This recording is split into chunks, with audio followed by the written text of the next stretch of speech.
Hello everyone. तो आज का हमारा टॉपिक है डेविएशन फ्रॉम नॉर्मल बिहेवियर, जो कि मेंटल हेल्थ नर्सिंग का टॉपिक है। आप लोगों ने नॉर्मल बिहेवियर के बारे में स्टडी किया होगा। नॉर्मल बिहेवियर में आता है personality and types of personality. Personality का टॉपिक भी आप ऑलरेडी स्टडी कर चुके हैं। एक नॉर्मल बिहेवियर से नॉर्मल बिहेवियर में चेंज आना, डेविएशन का मतलब होता है चेंज। एक ऐसा बिहेवियर, एक ऐसा नॉर्मल बिहेवियर जिसमें चेंज आ गया है। डेविएशन मतलब होता है चेंज। अब इसे हम बोल रहे हैं एबनॉर्मल बिहेवियर। एबनॉर्मल। तो आपने टाइप्स ऑफ पर्सनालिटी स्टडी की होगी। अब जितनी भी टाइप्स ऑफ पर्सनालिटी होती है उनमें कुछ डिस्टर्बेंसेस आ गई हैं, ठीक है, जिसे हम बोल रहे हैं एबनॉर्मल बिहेवियर। जो कि एक मेंटली हेल्दी पर्सन था, वो मेंटली रिटार्डेड पर्सन हो गया है, ठीक है। कुछ ऐसी डिस्टर्बेंसेस क्रिएट हुई हैं जिसकी वजह से जो एक नॉर्मल बिहेवियर कर रहा था पेशेंट, अब वो एबनॉर्मली बिहेव कर रहा है, ठीक है। तो अब हम देख रहे हैं normal deviation from normal behaviour को कितने टाइप्स में क्लासिफाई किया गया है। टोटल 7 है।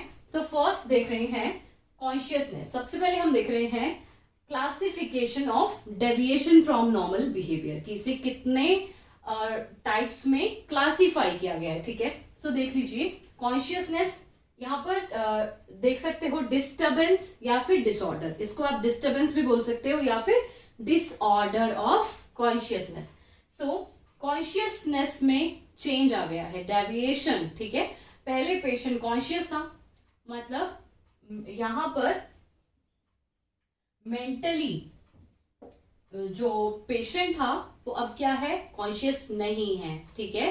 अब कॉन्शियसनेस में कुछ डिस्टर्बेंसेस हैं, तो वो है स्टूपर। नोट डाउन कर लीजिएगा इस क्लासिफिकेशन को। स्टूपर, क्लाउडिंग ऑफ कॉन्शियसनेस, इन्हें हम फर्दर डिटेल में स्टडी करने वाले हैं।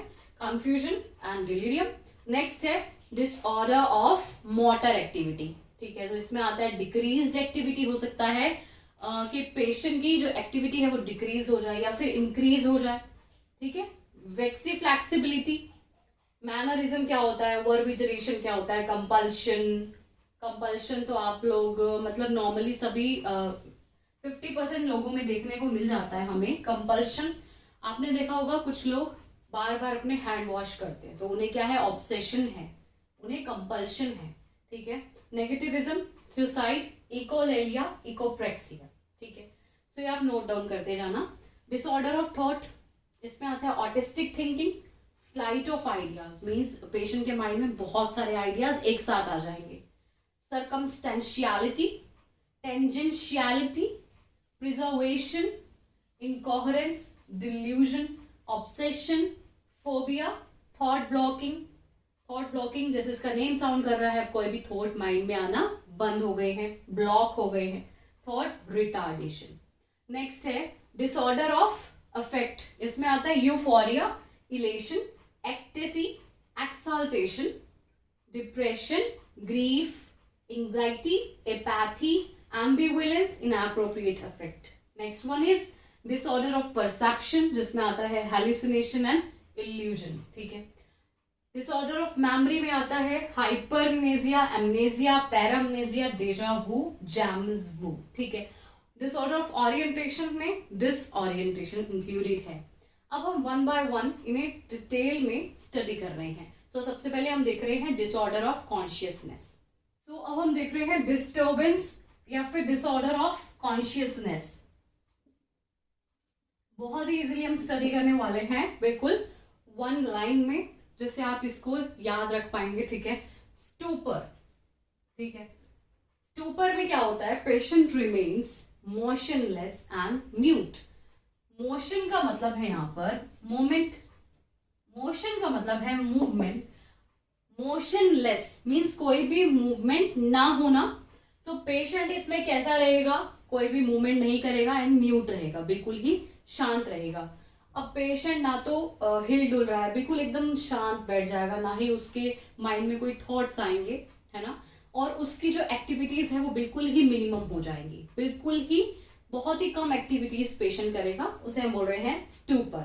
नेक्स्ट है clouding of consciousness. Clouding of consciousness जैसे इसका नेम साउंड कर रहा है कि पेशेंट कॉन्शियस स्टेट में था, अब वहां पर क्लाउडिंग हो गई है, ये मेरे लर्न करने का मेथड है, तो वहां पर क्लाउडिंग हो गई है। अब क्लाउडिंग होगी मतलब कुछ धुंधलापन हो गया, वहां पे कुछ भी क्लियर नहीं है, सब ब्लर हो गया है। अब ब्लर हो गया है तो आप जान नहीं पाते हैं कि थॉट जो है वो भी क्लियर नहीं आ रहे हैं माइंड में, क्योंकि सब ब्लर हो गया है ना, क्योंकि क्लाउडिंग हो गई है।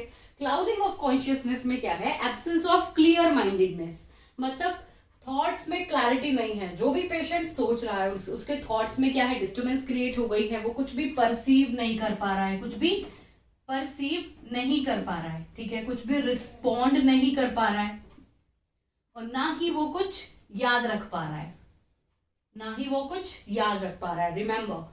ओके, नेक्स्ट है कंफ्यूजन। अब पेशेंट को क्या है, कंफ्यूजन क्रिएट हो गई है। इसमें क्या होगा, disorder of orientation of place person time. Patient को ये भी नहीं पता होगा कि जहां पर वो है वो कौन सी प्लेस है, और वो है कौन, पेशेंट खुद, और अभी टाइम क्या है, वो कुछ भी याद नहीं रख पा रहा है, उसे क्या हो गई है, कंफ्यूजन हो गई है। नेक्स्ट है डिलीरियम। अब डिलीरियम में इंक्लूडेड है क्लाउडिंग ऑफ कॉन्शियसनेस। डिलीरियम में क्या रहेगा, एक तो क्लाउडिंग ऑफ कॉन्शियसनेस रहेगी, इल्यूजन रहेगा, हेल्यूसिनेशन रहेगा, मतलब पेशेंट को कुछ आवाजें सुनाई देंगी जो कि रियलिटी में नहीं है, कुछ ऐसा दिखाई देगा जो कि रियल में नहीं है, ठीक है। तो डिलीरियम में क्या आएगा, clouding of consciousness, illusion, hallucination and disorientation भी यहां प्रेजेंट रहेगा। डिसओरिएंटेशन मतलब पेशेंट, यही बात है, डिसओरिएंटेशन का मतलब है कोई भी प्लेस पर्सन या टाइम में पेशेंट को कंफ्यूजन क्रिएट हो जाएगी, उसे हम बोल रहे हैं डिसओरिएंटेशन। नेक्स्ट हम देख रहे हैं डिसऑर्डर ऑफ मोटर एक्टिविटी। तो नेक्स्ट हम देख रहे हैं disorder of motor activity. First one is decreased activity, जैसे इसका नेम साउंड कर, एक्टिविटी लेवल जो है वो डिक्रीज हो जाएगा। इसमें आता है साइकोमोटर रिटार्डेशन, इसको साइकोमोटर रिटार्डेशन भी हम बोल रहे हैं। Decreased activity also known as psychomotor retardation. इसमें क्या होगा, एक्टिविटीज जो है वो डिक्रीज हो जाएंगी, या तो पेशेंट बहुत ज्यादा टाइम ले लेगा कुछ एक्टिविटी को स्टार्ट करने के लिए, एंड अगर एक्टिविटी स्टार्ट कर दी है तो उसे कंप्लीट करने में बहुत समय लग जाएगा, तो इसे हम बोलेंगे डिक्रीज्ड एक्टिविटी। इंक्रीज्ड एक्टिविटी को हम बोलते हैं हाइपर एक्टिविटी। इसमें क्या होता है, एक ही टाइम पर लॉट ऑफ एक्टिविटीज को कंप्लीट करने की पेशेंट सोचता है। नेक्स्ट है वैक्सी फ्लेक्सिबिलिटी। अब जैसे यहाँ पर मैंने लिखा है कांस्टेंट पोजीशन, तो पेशेंट एक कांस्टेंट पोजीशन बना लेगा विदाउट एनी मूवमेंट, ठीक है, कोई भी मूवमेंट नहीं करेगा, मोशनलेस हो जाएगा पेशेंट एंड कांस्टेंट पोजीशन अपनी बना लेगा। इसमें पेशेंट मोशनलेस रहेगा वैक्सी फ्लेक्सिबिलिटी में। नेक्स्ट है मैनरिज्म। मैनरिज्म एंड वर्बिजेशन, दोनों में क्या डिफरेंस है देख लीजिए। मैनरिज्म में क्या होता है, मूवमेंट जो है वो रिपीट करता है पेशेंट विदाउट एनी पर्पस। जैसे कुछ लोगों की आदत होती है, वो जैसे बात करते करते अपने नोज को बार बार टच करेंगे, जैसे बात कर रहे हैं करते करते फिर से टच करेंगे, तो बार बार एक मूवमेंट को रिपीट करता है पेशेंट, कोई भी पर्पस नहीं है, पर्पसलेसली, ठीक है, उसे हम बोलते हैं मैनरिज्म। एंड अगर कोई भी वर्ड्स का यूज करता है विदाउट एनी पर्पस, तो उसे हम बोलते हैं वर्बिजरेशन, जैसे इसका नेम भी साउंड कर रहा है। नेक्स्ट है कंपल्शन। इसमें ऑब्सेशन हो जाता है, जैसे मैंने आपको पहले क्लासिफिकेशन करवाते हुए बताया था। इसमें पेशेंट अपने हैंड वॉश करते हैं कई लोग बार बार, तो उसमें क्या होता है, रिपीटेडली परफॉर्मिंग एक्टिविटीज, ठीक है, जो कि क्या है, अनरीजनेबल है, उनके पीछे कोई रीजन नहीं है, फिर भी रिपीट करते हैं वही एक्टिविटीज। जैसे मैंने आपको बताया है, कुछ लोग क्या करते हैं, लॉक चेक करते हैं बार बार, है ना, तो उसे भी हम बोलते हैं कंपल्शन। नेक्स्ट देख रहे हैं, नेक्स्ट हम देख रहे हैं नेगेटिविज्म। इसमें क्या है, person is aware of external stimuli but try to oppose it. For example, कोई कैटाटोनिक पेशेंट है, ठीक है, कैटाटोनिया का टॉपिक आपने स्टडी किया होगा। कोई कैटाटोनिक पेशेंट है, उसे बोला गया है कि वो अपनी फिस्ट, अपने हैंड्स को ओपन करे, एंड पेशेंट क्या कर रहा है, उसे स्टिमुलस क्या मिला है कि अपने हैंड्स को ओपन रखना है, बट पेशेंट क्या करेगा, उसे अपोजिट करेगा, मीन्स अपनी हैंड से फिस्ट बना रहा है क्लोजली, ठीक है, बहुत ही टाइटली, तो उसे हम बोल रहे हैं नेगेटिविज्म, ठीक है। जैसे आप जैसे बोलते हैं ना, आपने नेगेटिव फीडबैक सिस्टम स्टडी किया है, इसी तरीके से कुछ है। नेक्स्ट है इकोलेलिया। इसमें क्या होता है, repetition of speech by imitation by patient. अगर हमने पेशेंट से कुछ भी पूछा है, for example what's your father name, तो पेशेंट उसी को ही रिपीट कर देगा, पेशेंट भी क्या बोलेगा, व्हाट्स योर फादर नेम, तो उसे हम बोल रहे हैं इकोलेलिया। इकोप्रेक्सिया में क्या है, patient imitates activities done by another person. अब इकोलीलिया एंड इकोप्रेक्सिया में सिर्फ इतना सा ही डिफरेंस है कि इकोलीलिया में तो स्पीच की रेपिटेशन हो रही है और यहाँ पर एक्टिविटीज की रेपिटेशन हो रही है। एक्टिविटीज को रिपीट कर रहा है patient, done by another person, कोई भी अदर पर्सन कोई भी एक्टिविटी कर रहा है उसे पेशेंट रिपीट करने लग जाएगा, उसे हम बोलते हैं इकोप्रेक्सिया। लास्ट वन जो है सुसाइड, तो ये तो बहुत ही कॉमन है, ठीक है, act of killing one self, उसे हम बोलते हैं सुसाइड। सो नेक्स्ट हम देख रहे हैं ऑटिस्टिक थिंकिंग, जो है डिसऑर्डर ऑफ थॉट का एक टाइप है ऑटिस्टिक थिंकिंग। इसमें आता है withdrawal of patient into the self.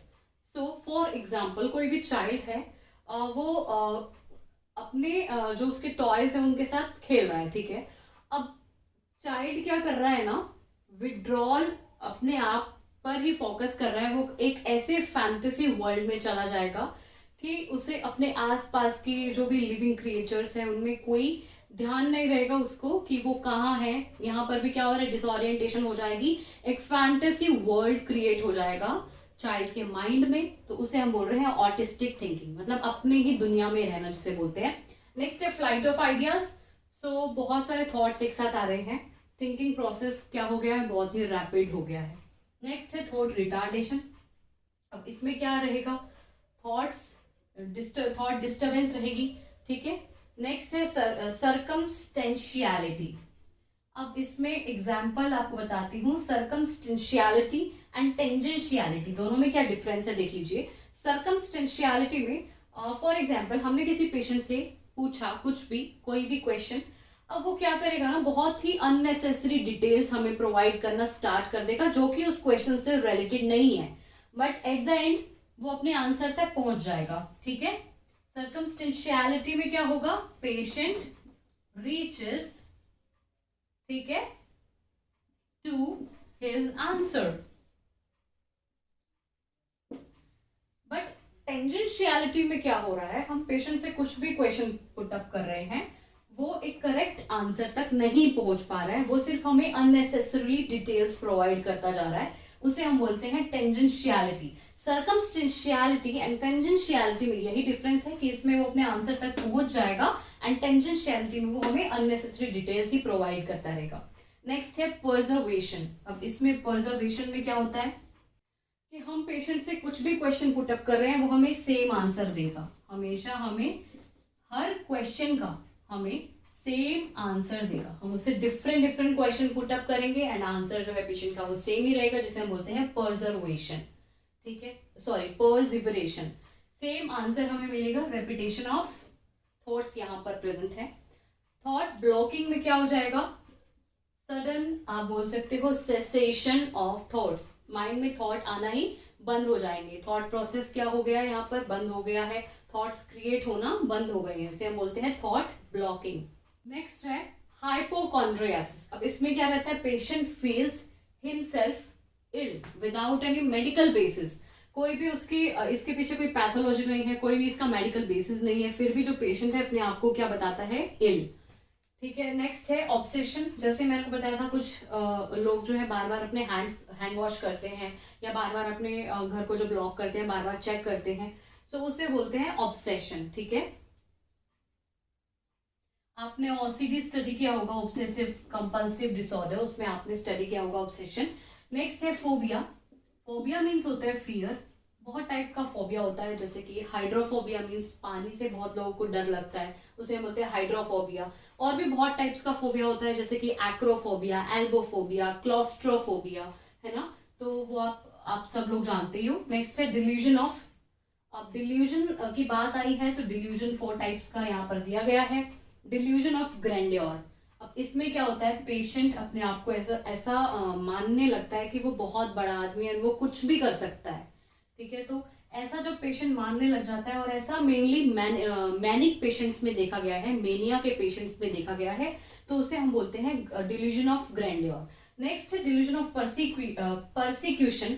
इसमें क्या होता है ना, पेशेंट को फॉल्स फिक्स्ड बिलीफ होता है। आप एक बात याद रख लीजिएगा, डिल्यूजन में क्या होता है ना, फॉल्स फिक्स्ड बिलीफ होता है पेशेंट को, false fixed belief, fix belief और फॉल्स बिलीफ। फॉल्स मतलब एक ऐसा गलत बिलीव जो पेशेंट को है खुद पर, जो जो भी बातें, जो भी थॉट्स पेशेंट ने अपने माइंड में क्रिएट कर लिए हैं एंड वो थॉट्स बिल्कुल फॉल्स हैं एंड पेशेंट ने उन थॉट्स को बिल्कुल फिक्स्ड बना लिया है। अब पेशेंट जो भी अपने जो उसके थॉट्स थे जो कि माइंड में क्रिएट हुए, जो कि फॉल्स थे, उन्हें पेशेंट ने फिक्स बना लिया है। ठीक है, अब पेशेंट उन्हीं थॉट्स के अकॉर्डिंग चलता है। तो डिल्यूजन ऑफ ग्रैंडियोर में क्या होता है, वो उसने एक ऐसा बिलीफ बना लिया होता है पेशेंट ने कि मैं बहुत बड़ा आदमी हूं, मैं कुछ भी कर सकता हूं, तो उसे हम बोलते हैं delusion of grandeur. Delusion of persecution में क्या होता है ना, पेशेंट ये सोचता है कि जो भी उसके रिलेटिव्स हैं या फैमिली मेंबर्स हैं उसे मारना चाहते हैं। तो ये हम पैरानॉइड शिजोफ्रेनिया में देखा गया है।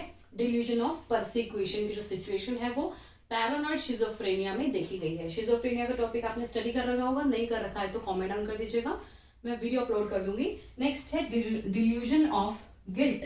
इसमें पेशेंट को ये लगता है कि मैं किसी के भी साथ कुछ भी कर सकता हूँ, ठीक है, मैं बच जाऊंगा।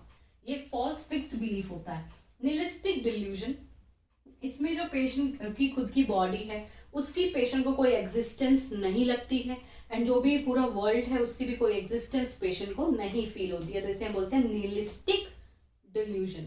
ओके, नेक्स्ट हम देख रहे हैं disorder of affect. First one is euphoria. Euphoria में क्या होता है, patient has constant sense of pleasant feelings. ठीक है, मतलब कॉन्स्टेंटली पेशेंट को प्लीजेंट फीलिंग्स आना स्टार्ट हो जाती है, एक जॉयफुल इफेक्ट रहता है पेशेंट को। नेक्स्ट है इलेशन। इलेशन में क्या होता है, मोटर एक्टिविटी लेवल इंक्रीज हो जाता है। इसमें बायोलॉजिकल ड्राइव्स जो है, पेशेंट की बायोलॉजिकल नीड्स जो है वो भी फुलफिल करता है एक पेशेंट, बायोलॉजिकल ड्राइव्स इंक्रीज हो जाती है। ठीक है, इलेशन में। नेक्स्ट है एक्सल्टेशन। इसमें क्या हमें देखने को मिलेगा, जो अभी हमने स्टडी किया था डिल्यूजन ऑफ ग्रैंडियोर, जिसमें पेशेंट ये सोचता है कि मैं बहुत बड़ा आदमी, मैं कुछ भी कर सकता हूँ, वो हमें देखने को मिलेगा एक्सल्टेशन में। नेक्स्ट है इक्टेसी। इक्टेसी में एलिवेट हो जाएगा मूड। ठीक है, मूड एलिवेट हो जाएगा, साइकोमोटर एक्टिविटी इंक्रीज हो जाएगी। ग्रीफ, डिप्रेसिव सिम्टम्स शो होते हैं, जैसे कि एक्चुअल लॉस की वजह से, कोई भी अगर एक्चुअल लॉस हुआ है या फिर वो मनी का हो सकता है या किसी फैमिली मेंबर का लॉस हुआ है, तो ऐसे कुछ डिप्रेसिव सिम्टम हमें देखने को मिलते हैं, उसे हम बोलते हैं grief. Depression, feeling of hopelessness, helplessness. ठीक है, इसमें क्या होता है, पेशेंट कॉन्स्टेंट हो जाएगा, म्यूट हो जाएगा, पेशेंट क्या हो जाएगा, डिप्रेशन में मोशनलेस हो जाएगा। Anxiety, unpleasurable reaction to unreal danger, कोई भी ऐसा सिचुएशन है जो कि जिससे हमें कोई भी डेंजर नहीं है और फिर भी पेशेंट को ऐसा लगता है कि उसे उस सिचुएशन से कुछ खतरा है, तो वो एंजियस होने लग जाता है, एंजाइटी पेशेंट को होना स्टार्ट हो जाती है। एपैथी का मतलब होता है lack of emotions.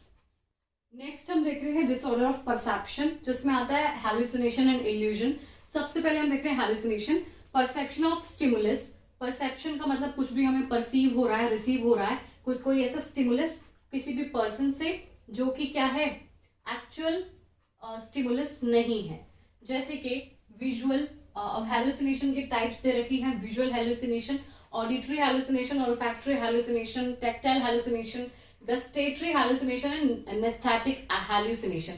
So visual hallucination में क्या रहता है, hallucination of site, hallucination of site. ठीक है, कुछ ऐसा दिखाई दे रहा है जो कि एक्चुअल में नहीं है, हमें हैलुसिनेशन हो गया है, मींस पेशेंट को हैलुसिनेशन हो जाएगा, कुछ ऐसा स्टिमुलस परसीव हो रहा है जो एक्चुअल में नहीं है। सो हैलुसिनेशन ऑफ साइट, कुछ ऐसा दिखाई देगा जो कि अनरियलिस्टिक है। नेक्स्ट है ऑडिटरी हैलुसिनेशन, कुछ ऐसा सुनाई देगा जो कि अनरियलिस्टिक है। ऑल्फैक्टरी, कुछ ऐसे स्मेल आएगी जो रियल में नहीं है। कुछ ऐसा टच फील होगा कि किसी ने पेशेंट को टच किया है, ऐसा फील होता है बहुत से लोगों को, तो उन्हें हो जाता है हैलुसिनेशन। हैलुसिनेशन, टैक्टाइल हैलुसिनेशन उसे हम बोलते हैं, जिन्हें ऐसा फील होता है कि कोई उन्हें टच कर रहा है। नेक्स्ट है टेस्ट, कुछ ऐसा टेस्ट भी फील हो रहा है जो कि नहीं होना चाहिए, अनरियल है। गस्टेटरी हैलुसिनेशन उसे हम बोल रहे हैं। नेस्थेटिक हैलुसिनेशन में फॉल्स परसेप्शन देखने को मिलेगा, पेशेंट को ऐसा लगेगा कि पेशेंट को कोई भी बॉडी पार्ट जो है वो मिसिंग है। ठीक है, अब हम इल्यूजन देख रहे हैं। इल्यूजन में क्या होता है, इल्यूजन में भी सेम फॉल्स परसेप्शन देखने को मिलता है। फॉल्स परसेप्शन, कुछ ऐसा हमें स्टिमुलस मिल रहा है जो कि फॉल्स है। ठीक है, इल्यूजन में फॉर एग्जाम्पल एक डार्क रॉक है जिसे पेशेंट क्या आइडेंटिफाई करेगा कि स्नेक है। ठीक है, तो उसे हम बोल देंगे इल्यूजन। नेक्स्ट हम देख रहे हैं डिसऑर्डर ऑफ मेमोरी। नेक्स्ट हम देख रहे हैं डिसऑर्डर ऑफ मेमोरी। सबसे पहले हाइपरमेजिया। हाइपरमेजिया में क्या रहता है? Excessive retention of memory.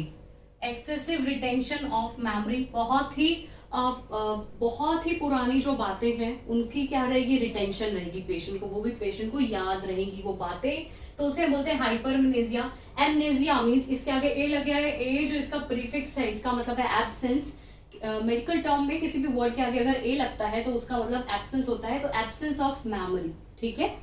Next है पैरामनेजिया, फॉल्स रिकलेक्शन ऑफ मेमोरी। कुछ ऐसी यादें पेशेंट के माइंड में है, कुछ ऐसी मेमोरी है जो कि फॉल्स है, ठीक है, अनरियलिस्टिक है। नेक्स्ट है डेजा वू, जेम्स वू। अब इन दोनों को मैंने इसलिए छोड़ दिया है क्योंकि इन दोनों में डिफरेंस मैं आपको बताना चाहती हूँ। डेजा वू में क्या होता है? जो कि अनफैमिलियर न्यू सिचुएशंस है, न्यू ऑब्जेक्ट्स है, नए लोग हैं, वो पेशेंट को फैमिलियर लगने लगते हैं।